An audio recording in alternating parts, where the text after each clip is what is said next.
Happy New Year and welcome to The Dogs Were Good Again. We are going to go over all of my favorite stories from 2025. Before we do that, though, of course we have another Adoptable special guest. Oh, that looks like a good dog. That's a good dog. Yeah, that looks like a good dog. Please join me in welcoming Birdie. Woohoo! Hello, hello. Hi. Hi. Oh, you're looking right into my soul. Wow. So this is Birdie. She's an 11-year-old terrier chihuahua mix from Real Good Rescue here in LA. Very adoptable. She's 11.4 pounds. Not an ounce more. Real Good says she was found at a Long Beach shelter where she landed on the euthanasia list through no fault of her own. That's Javier. Javier visited the studio today, and he's maybe a little jealous. But I told him what to expect, so it's not a lot going on behind the camera at the moment. Real Good says she has a vibrant, joyful spirit. Is that true? And the kind of soul that makes everyone fall in love instantly. Hi, are you comfy? Real Good says Birdie loves to cuddle, go for walks, and be part of whatever's happening around her. She's great with both big and small dogs, gentle with kids, and has a fantastic appetite that matches her zest for life. Birdie has the perfect balance of calm and playfulness. She'll nap peacefully by your side one moment and trot off happily on a stroll the next. Birdie's adoption fee, where are you going?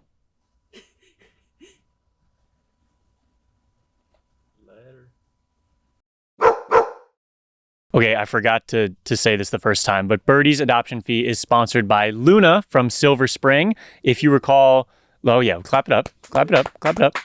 If you recall, Luna's sibling Petey was the first dog to ever sponsor another dog on this show. He sponsored Pinky from a few episodes back. Luna says, I was a rescue myself 10 years ago, and I just want to pay it forward to help this furry cousin find their forever home, too. If you'd like to sponsor a future guest's adoption fee, you can email podcast@weratedogs.com. Javier has joined us. The CEO has joined us. Mainly because he was baborking behind the camera. So now he's here, right where he wanted to be. So a lot has happened. Javier has entered the scene and Birdie is in a diaper. I think that's just normal age-based, sometimes incontinence, and that's okay. It'll happen to me, it'll happen to you. In addition to just some of the best dogs of the year, I wanted to go over my favorite stories of the year and my favorite dogs of the year. We're going to start with Bear, the pit bull who snuck into a golden retriever meetup in a wig. I think that takes guts and I really respect it. And nobody suspected a thing. And yeah, like I said, I just really respect that from Bear. Like, yeah, just a couple Goldens hanging out. One of my favorite videos of the year is Ripley. Oh, sorry. That was a quick one. Just like Doug, Javier just has no idea how to drink water. No idea. He gets it everywhere. Very few drops get in his mouth. And that's okay. So Ripley is a golden retriever puppy who's a little bit scared to take the stairs. So she chooses something else. Come on. Let's go. Come on. Come on. Then we have one that I know is some of your favorites, and that would be the drumstick dog. We still don't have a name on drumstick dog, but in the middle of a performance, he requests the drumstick from the drummer of this band, and he's given it. Okay, well, we can't play the song, but you can still enjoy the video. Equal props to the drummer for this. This is just being a really good sport. Here you go, and he's like, yep, that is exactly what I came for. Shows it off to the crowd. And just going to enjoy that over here. Absolutely delightful. And again, equal props to the drummer in that scenario for being aware enough to create such a wholesome moment. The next, they're kind of just doing laps around me and it's still giving me a lot of anxiety. Javier.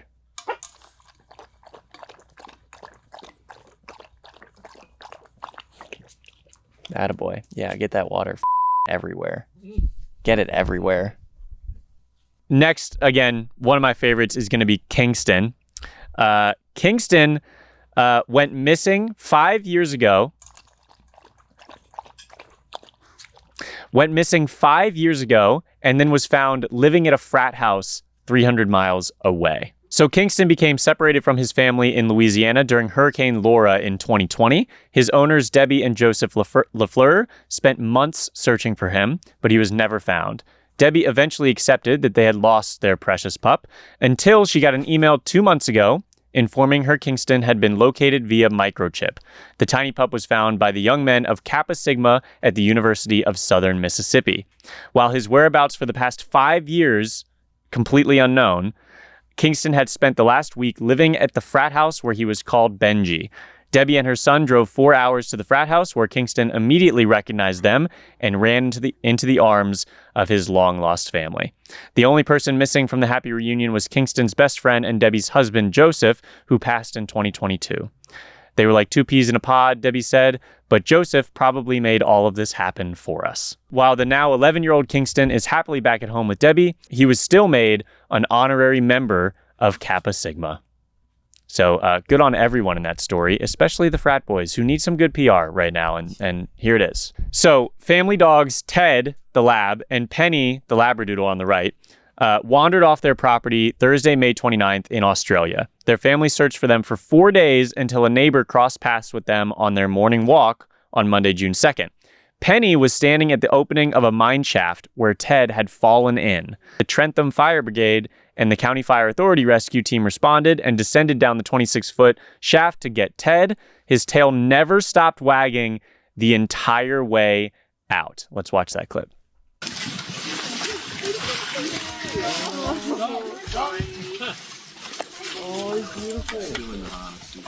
Just ecstatic to be rescued.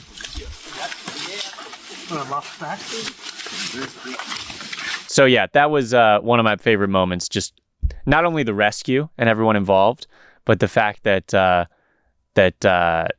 Ted was so visibly excited with that tail wagging. All right, then we have Waylon. I know this is one of your all's favorites as well. If they're my favorite, they're most likely your favorite as too.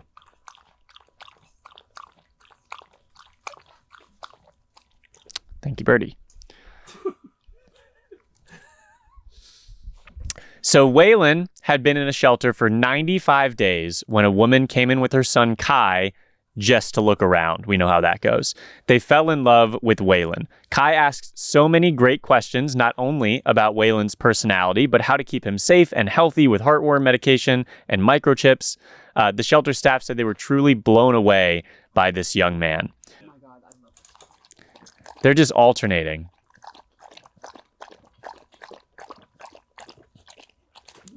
When he returned to officially adopt Waylon, he arrived in a very dapper suit.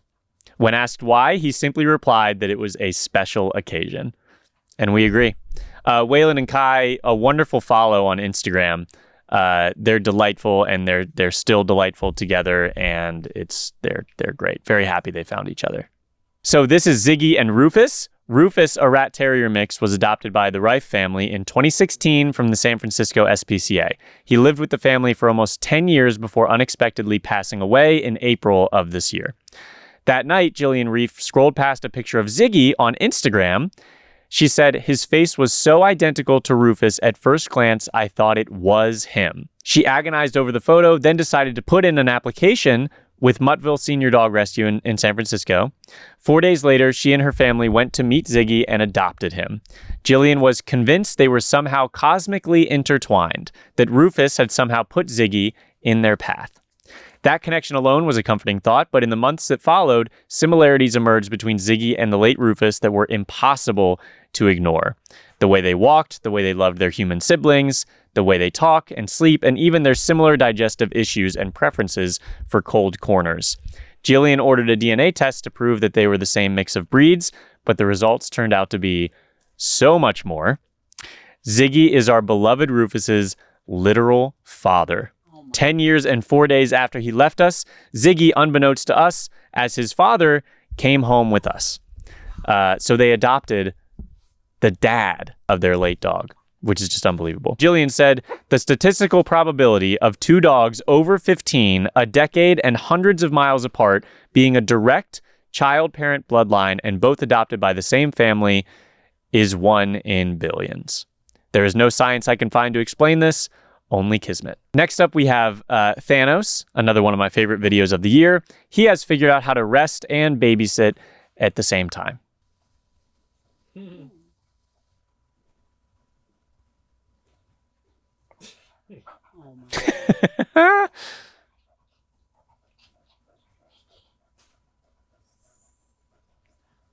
Completely unbothered. What a trooper. What a trooper. Are you doing okay? Can you not get up here?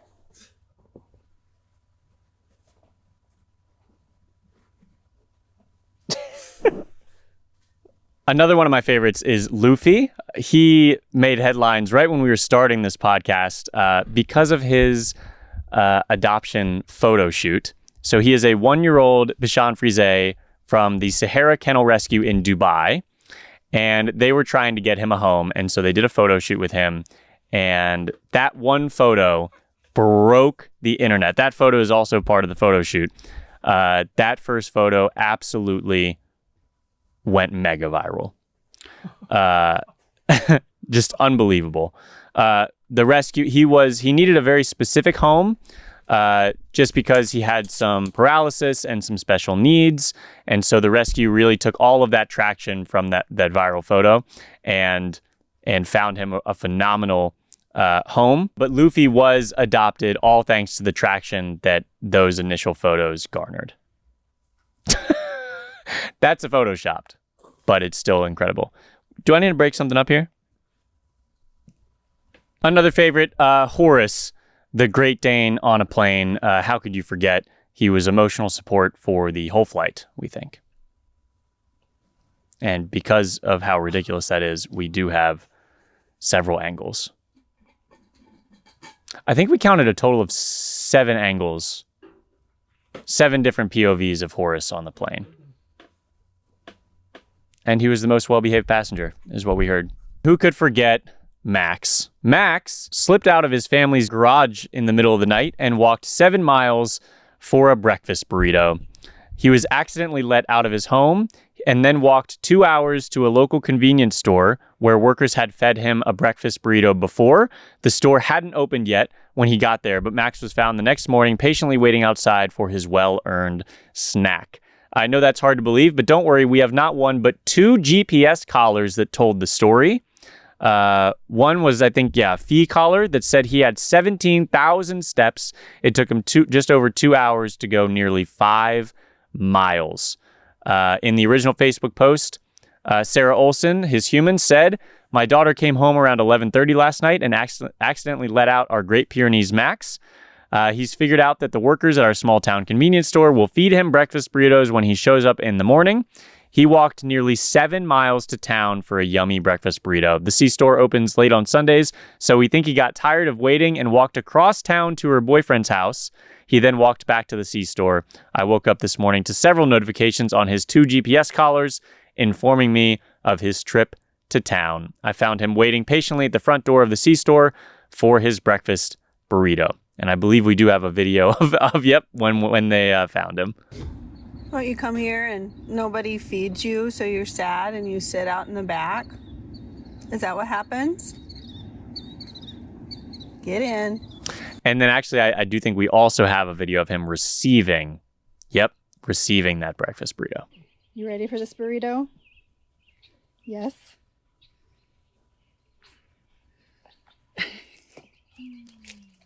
Very yummy. Very yummy. Worth it. He thinks it's worth it. Okay, now we got Monty and Charlie. Monty's back legs are paralyzed, but that doesn't stop him from running with his brother. His human says Monty has IVDD. It's a back condition common in dachshunds. He was perfectly healthy for 6 years, and then he went downhill. He did treatment, but did not regain the use of his back legs. He's pain-free and healthy, and as you'll see, it has not slowed him down at all.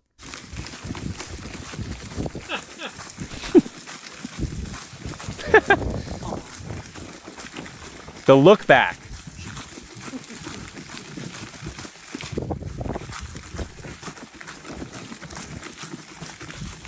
I think he's winning the race too.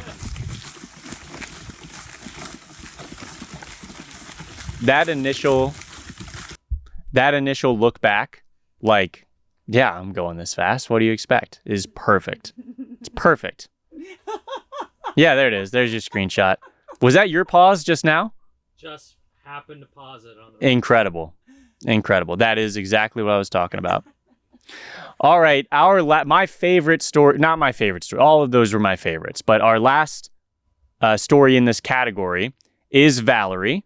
After 18 months on the run and lovingly called Australia's favorite fugitive, she was captured and deemed healthy and well. Valerie was on a camping vacation with her humans on Kangaroo Island in South Australia back in November of 2023 when she escaped her pen and ran off into the bush. Her humans spent the rest of their week on the island searching desperately for her, but they eventually had to return to the mainland without her. They had little hope that the tiny pup could have survived in the wild, especially since she was such a princess at home. Sightings of Valerie in March confirmed that she was indeed alive, but she proved almost impossible to catch. She was seen on many wildlife cameras and set up by a rescue to find her, but was but was never caught until 18 months later. The organization Kangala Wildlife Rescue confirmed that after an estimated 1,000 volunteer hours, Valerie had finally been captured. They said after weeks of tireless efforts by volunteers and partner organizations, Valerie has been safely rescued and is fit and well. We are absolutely thrilled and deeply relieved that Valerie is finally safe and able to begin her transition back to her loving parents. They had to keep her on the island with that rescue for, I think, a couple weeks just to transition her from her 18 months in the wild back to a domesticated life. That's what they had to do to the astronauts when they came back. From the moon landing? Quarantine them for 2 weeks. Yeah. For a month. Yep. So we're very happy for Valerie and her family for that very unpredictable reunification. And yeah, that caps off all of my favorite dogs and favorite dog stories of the year. One of our most notable dogs of the year was, of course, Oakley. You may have seen this video before, but when his house was on fire and the police entered to see if anybody was in the home, he went right to his leash. Check it out. Roar police! Anybody in here? Hey, buddy, come on. Come on.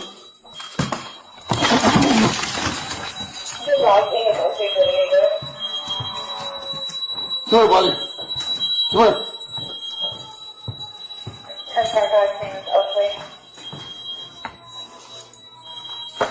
You're a good boy.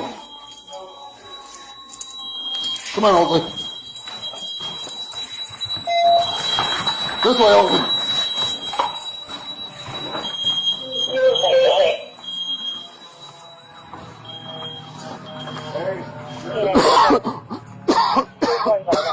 And we are honored to be joined by his pet parents who are going to tell us a little bit more about that day.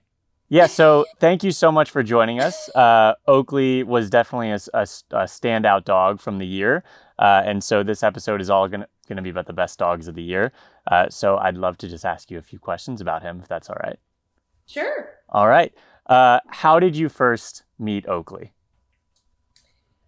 So we met Oakley. It kind of came out of, so we had a dog named Rufus that we had actually adopted through Players for Pets, which is where we got Oakley.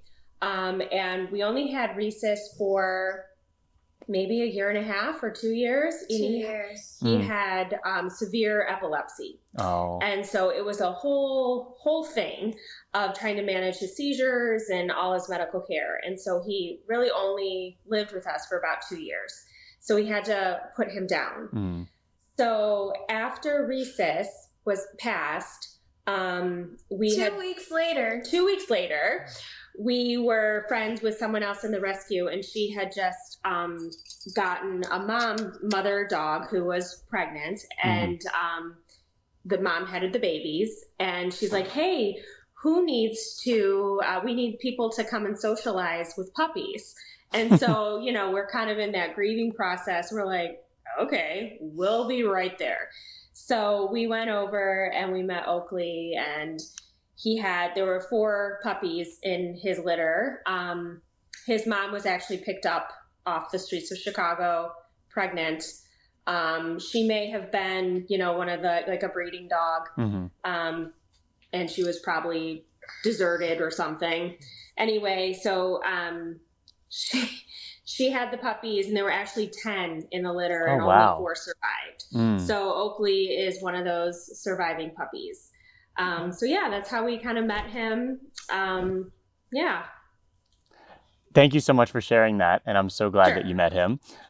What is Oakley like on an average day? Pretty much like what you see here. He's pretty lazy, honestly. He likes his walks. He takes 2 walks. But overall, I mean, he likes people. So he wants to be around his people most of the time.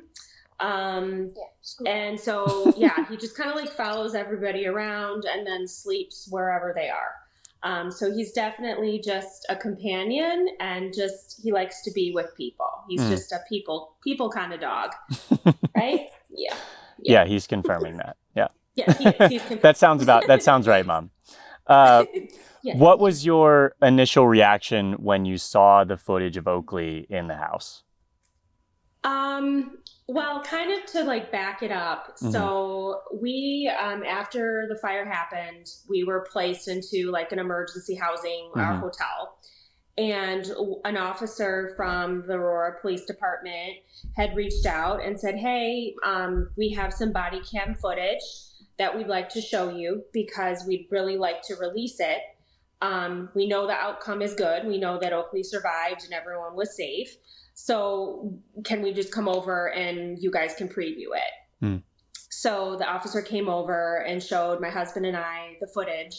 And it was super emotional just to kind of see, like, it's really surreal to see, your front door being kicked in, the house full of smoke, the shocking nature that my dog has 0 survival skills.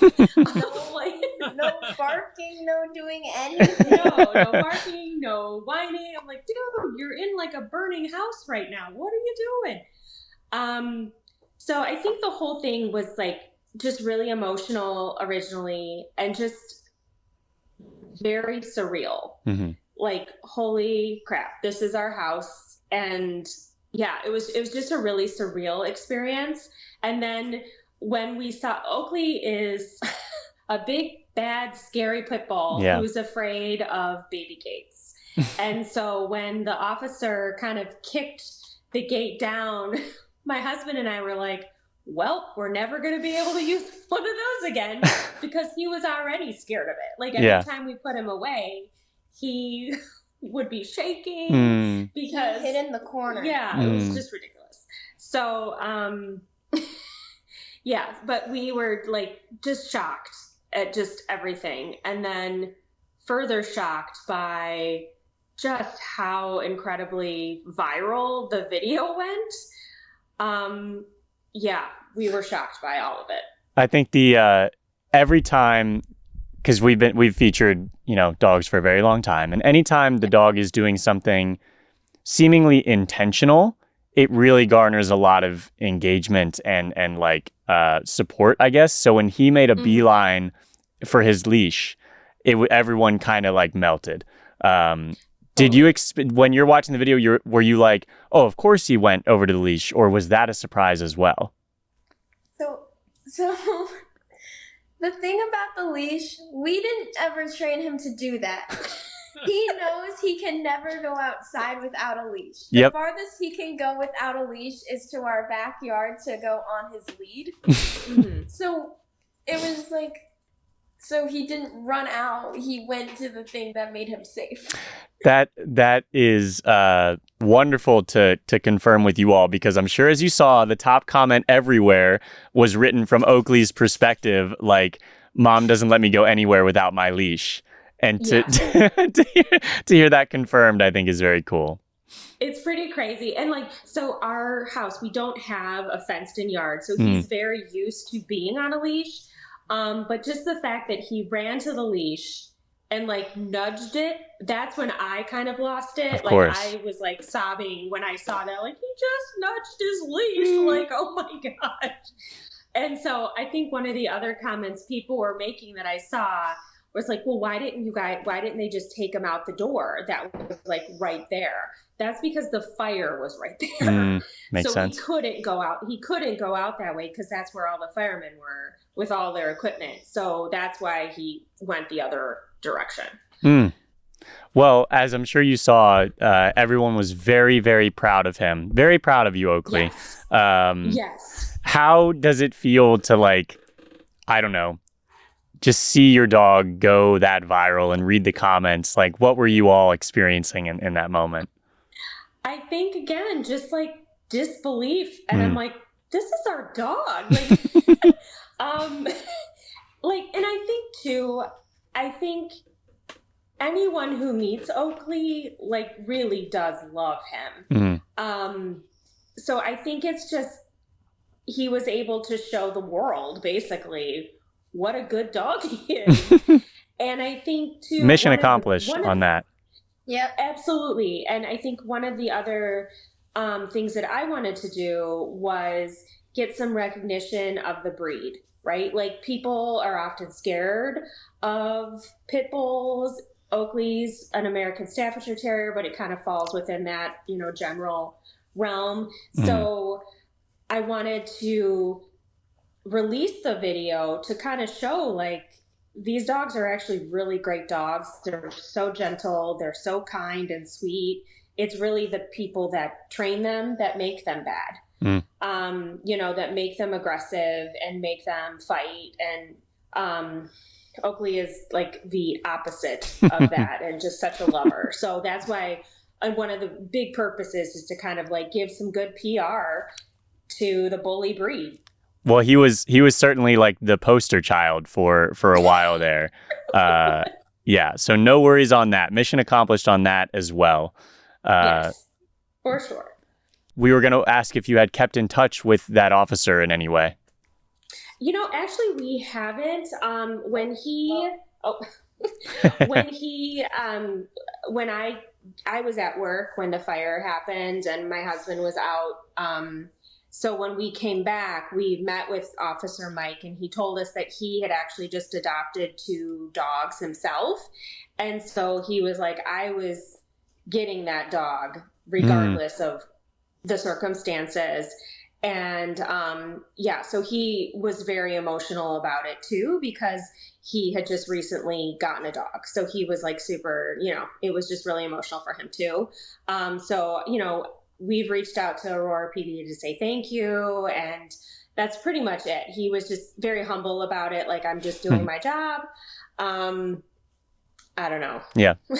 Oakley was also pretty humble about it. So I think so. He's pretty humble right now because now he's laying back and sleeping. Well, please let him know, as I'm sure you always do, that he's a wonderful dog, and he's made our list of the best dogs of 2025. So. Oh, good. I would hope so. He's always on the top of our list. So thank you. Thank you so much for joining us. Give him another hug from us, and take care. We definitely will. Thank you so much. It was nice to meet you. You as well. Huge shout out to Oakley and family for joining us, because he is one of our best dogs of the year. Our dogs of 2025. What a year. What a year for good dogs. And of course, I don't think they're going to slow down at all in 2026. We're on like week 180 of the dogs, or of top 5 dogs of the week. So they've been good for at least that many weeks. I wasn't keeping track before. I don't know if anybody was, but there's no signs of them slowing down in 2026. We got to fly in Birdie one more time to say goodbye, but she is asleep on one of our very comfy chairs here in the studio. Hey, Birdie, one more time. I know. Hi. So Birdie, available for adoption from Real Good Rescue here in LA, 11 years old, very, very sweet, very easygoing, good with everybody. And I have a feeling that you might get scooped up even before we're able to launch this episode, to be honest. Yeah. Yeah. You do look like you're 1,000 years old, though. I'm sorry. Add at least 1 0 to 11, and I think that's more accurate. But Thank you so much for joining us. Her link to be adopted will be in our description and in the links of all of our bios on social media. If you enjoyed this episode, give it a like, subscribe if you haven't already, and add us to your playlist on Spotify or Apple Music. And we'll see you next time with another Adoptable special guest. Oh, that looks like a good dog. That's a good dog. Yeah, that looks like a good dog. A very good dog. Hey, that looks like a very good dog.